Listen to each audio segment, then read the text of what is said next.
Sarah, all day. Hell yeah. Armwrestling's about to take place. Yeah.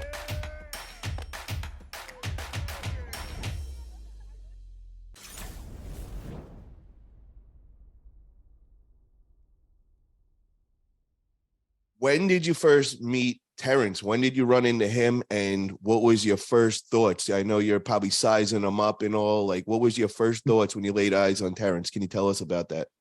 Yeah. So I met Terence when me and my dad were going to eat something in the hotel. He was eating at the restaurant, and then we met. We greeted each other, and of course he looked okay. He didn't look too big, just something that I expected. And then we were like talking about our weight and everything, and how we wanted to. I asked him if it would be a problem to weigh in earlier, a day earlier, so we would be done with that, so we can eat something, so we can feel okay on the day of the competition. He said like no problem, and then we weighed in and got that done with. And that's kind of when I met him, and his arms looked pretty bigger than I thought. So that was a kind of I wouldn't say a concern, but something that I noticed, that caught my eye, and then that's it. We continued on our way. What restaurant were you in? Were you in where you guys have breakfast, where the buffet was, Yeah. or was it in the back part? It was in the buffet. No, Because actually, it was in the buffet where we had the breakfast. Okay. Yeah, it was there. Yeah, and I was at East versus West 4, so I remember clearly the two different places and all. So his arms had you a little nervous. You had your little like second guessing, like, Yeah, uh-oh. it got me off guard. I wasn't really like nervous, but it was like, okay, he has like pretty big arms. It was something like they looked powerful, like classic arm wrestler arms, really big and bulky.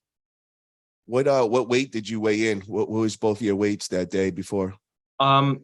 So the weight that we agreed upon was 110 kilos. Okay. And with all of my clothes on and my shoes, I was 110.6. And because he just ate, he was like 111.7 kilos, something like that. And without any clothes, he took off his shoes as well. And then we agreed upon there's no point in having a weight cap. Like no, I don't care, he doesn't care, so we just like removed it completely.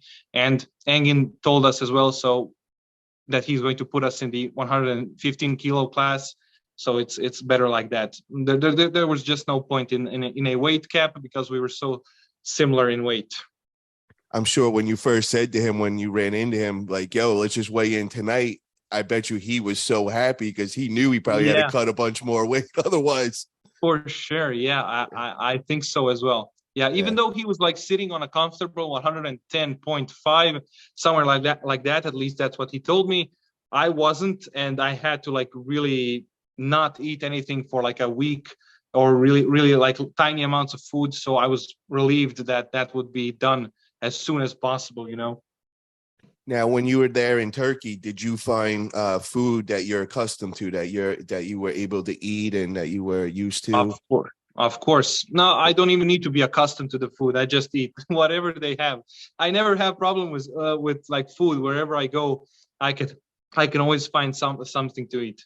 Yeah, they have good food there too. That buffet in the morning, the breakfast, I was always loading up, and then I'd take a bunch of fruit for the rest of the day and all. Definitely was a good spot.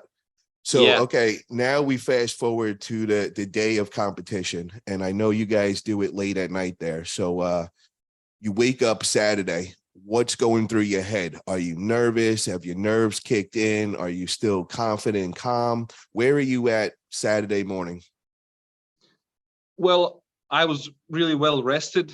I didn't have any problems with my sleep or anything like that. I didn't have any jet lag. So I was feeling really good. And honestly, I didn't feel like today is the day of the competition. I didn't feel at all like that. So when we actually went to the venue where we arm wrestled, that's when I got a little bit of a feel like, okay, this is going down today. I got to stay focused. But I was never, worried or concerned. I was actually more worried for my walkout to not like make a fool of myself or something. I wanted to look nice and everything. So that was more of my concern than actually going into a match with Terence, because I know I have like every weapon in my arsenal that I can think of. So I wasn't really nervous at all the day of the competition. So when you said your walkout, like what do you pick your own song? You know, because when I was there at East vs. West 4, I think that was right before they came out with the whole walkout. They were just starting to get onto that. So what has changed now? Do you pick your own song? Do you go in the tunnel before your match? Like, how does that all work? Well, we didn't get to pick our song. I think it's because copyright reasons, probably. So they had one song that they played for everyone who entered, and that was perfectly fine, honestly. And it simplified it a lot more, and I think it just made everything run a lot more smoothly. But when Neil calls out your name, you just go into the tunnel, and you stand there until the music starts playing, and then you walk out. It's really simple, nothing confusing, which is good, you know. And that's one of the things that I definitely feared. But when that was done, I felt really like okay. I didn't have any nerves, you know, about people watching me or something like that. I was more focused on the table and on our match. So when you're waiting for your match, you're sitting in the audience, right? You're in like the first couple of rows waiting on your match. Okay, now what number match were you? I remember you were pretty early up. Like what match number was it? I was good. You say that again? You were number 5? Yeah, I was number 5. Okay. And now the other 4 matches before you, were you paying attention at all? Were you watching them, or you kind of were just okay? Because I know sometimes when you're an athlete and you're waiting to go up there and the nerves are going, it's hard to really focus on other matches and all. Because I remember when Jerry was going at East vs. West 4 and Todzilla was going right before us. And everybody was asking me, like, what happened with Todzilla? And I'm like, dude, I honestly don't even remember, bro. I was so, my nerves were so like focused on the big match coming up and all.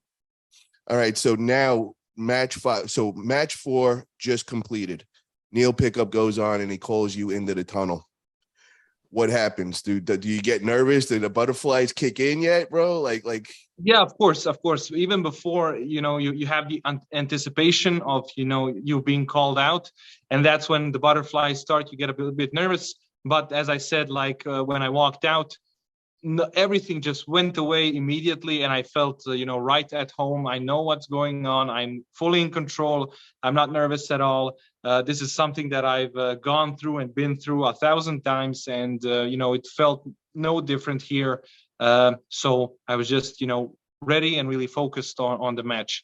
But before the match, as you said, you know, with Jerry, you were too focused on his match.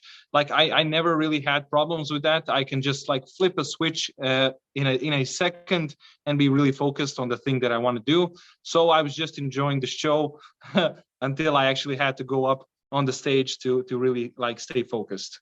You know what that tells me, brother, is that you were just so prepared in your training that it's just, you know, it's nothing, bro. You're just coming to display all the training and all the work you put in there. And I got to say, bro, from that performance, you definitely did the right training.